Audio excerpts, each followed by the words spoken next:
Welcome to Legacy Cast, your source for hearing from top influencers, industry experts, and successful business owners who are telling their unique story about life, values, goals, business strategies, and the various causes they are so passionate about. Future generations will come to be impacted by what is happening today, whether positive or negative, and our mission is to focus on what is going to affect change for the better. Hosted each weekday by James Snow, a former U.S. Army combat medic, now founder and principal advisor of James Advisors Group, a full-service financial planning firm in North Texas. This is Legacy Cast.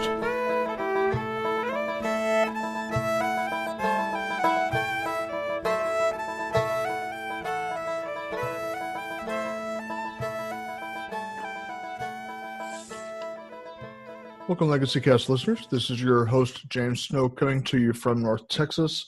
And I have with me today a great guy, Manny.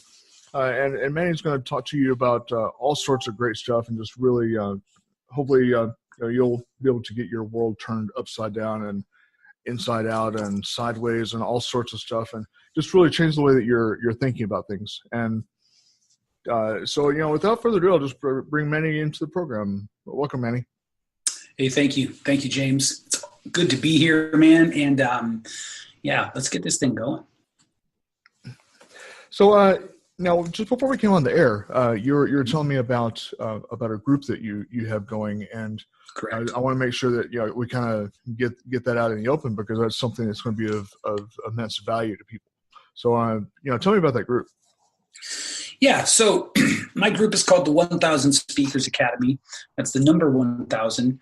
And really what it is it's a group for primarily coaches who want to tell their story.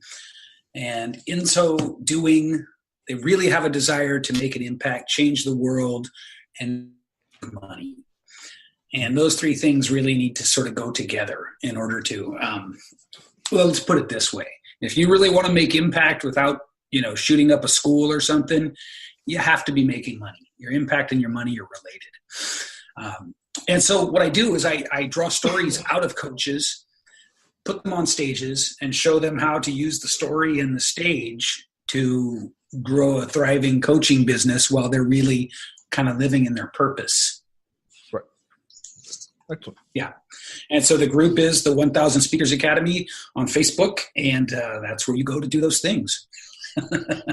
Outstanding. And that's really a good thing, because nowadays Facebook is such a huge environment for people. Yeah. Excuse me. And just being able to like the public speaking and being able to do Facebook Lives, that's such a big force, and being able to get your message out and getting your brand out there. Yeah. So one of the things, you've probably heard other people say there are 2 billion people on Facebook, right?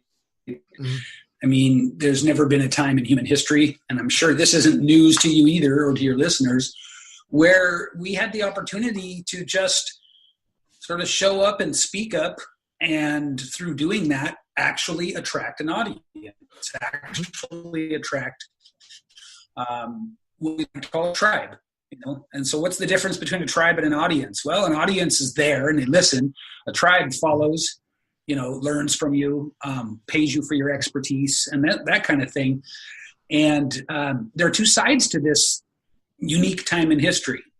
One side is, if you have a phone, and a Facebook account, you can start to reach people. That's good. There's a bad side to this too, which is that so many people do it, and most of them do it terribly. And so on the one hand, we have this unique opportunity to do what only corporations and businesses have been able to do prior to this. On the other hand, folks just ain't that good at it. You know what I mean? There's a lot of carnival barkers out there who maybe for a series of different reasons should just keep their mouths shut, whether it's not being good on camera, not being good in front of a crowd, or just trying to say and do, things that are unethical. And so you can access this platform, but you need to be able to stand out. And that's kind of what I do, right? That's what I do in my group, in my coaching, in my speaking and training. going to show you how to stand out, how to capture the attention of the people who I would call your perfect people, so that your tribe is your perfect people, and how to serve and thrive from that. Sure. And, with what you're doing there, obviously that's going to have a huge impact as far as, what your legacy is, since, that's kind of what we talk about on Legacy Cast. It is, what you're building there is, you're helping people to, in turn, create their legacy. And so, when you hear about legacy, though, what's the first thing that comes to your mind, though, Manny? That's funny, because I was going to ask you the same question. So as I get older, I come from an experience, a childhood, a past of spending 28 years either being too young to contribute or do anything meaningful, or taking from society. That was my first 28 years of my life. Mm-hmm. I was an unapologetic drug addict, criminal. That's what I was. And so I took from society. Always inside of myself, I had this part of me that I refer to now as the moral man. It's the part of me that wanted to be good. Mm-hmm. But he was trapped. He was trapped by my conditioning. He was trapped by my beliefs. In effect, James, he was trapped by the stories I told myself about what reality was. Right. And so he never got a chance to exert himself or to influence my behavior until a couple days before about a month before my 28th birthday. I had a big, seriously life-changing experience where I decided I was willing to abandon my entire life rather than hunt someone down and attempt to kill it. So that was my turning point. And from there, that was so profound an experience for me. It was so scary, so visceral, so real. I mean, it's one thing to see it on TV. It's another thing entirely to hold a gun in your hand and be discussing the plans for killing someone. That's some heavy shit. Right. So from realizing I wasn't willing to do that to quickly finding a way out of the situation, I had to let go of everything I'd ever known, because I couldn't stay in that environment with other criminals and drug addicts and outlaws and not follow through with this thing. It would have murked me. So then I went through minimum of 10 years where I was just trying to figure out who the hell is the other side of me that I wanted to express. So now we're at 38 years of not really contributing to society, right? So you talk about what does legacy mean to me.